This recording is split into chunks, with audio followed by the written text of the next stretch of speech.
2000 की अभी ताज़ा खबरों में सबसे ज़्यादा जो मुझे लग रहा है कि हर इंसान के घर पे, टीवी पे, फ़ोन पे जो आ रहा होगा वो आ रहा है इजराइल और ईरान का युद्ध।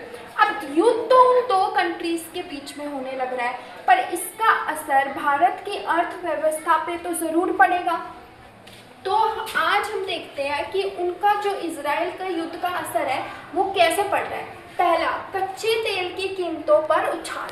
हमें पता है कि जो हमारा देश है उसमें तेल नहीं निकलता, जो कच्चा तेल होता है वो नहीं निकलता। हम क्या करते हैं, कच्चे तेल को क्या करते हैं, बाकी के देशों से क्या करवाते हैं, एक्सपोर्ट करवाते हैं।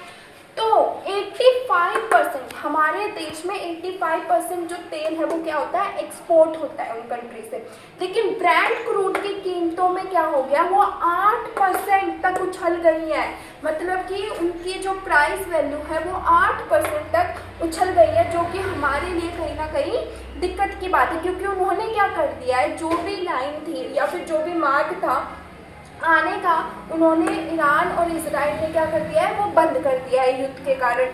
दूसरा, शेयर बाजार में भारी गिरावट। जो भी निवेश करते थे शेयर बाजार में, उन्होंने क्या कर दिया है, शेयर बाजार में अब सेलिंग करना स्टार्ट कर दिया है। वो कोई भी शेयर बाजार नई चीज़ों के या नई स्टॉक पे मतलब स्टॉक नहीं खरीद रही है। वो अब क्या कर दिया है, उन्होंने जितना हो सके वो अपने शेयर्स को क्या कर दिया, बेच रहे हैं। रुपए की कमजोरी और महंगाई।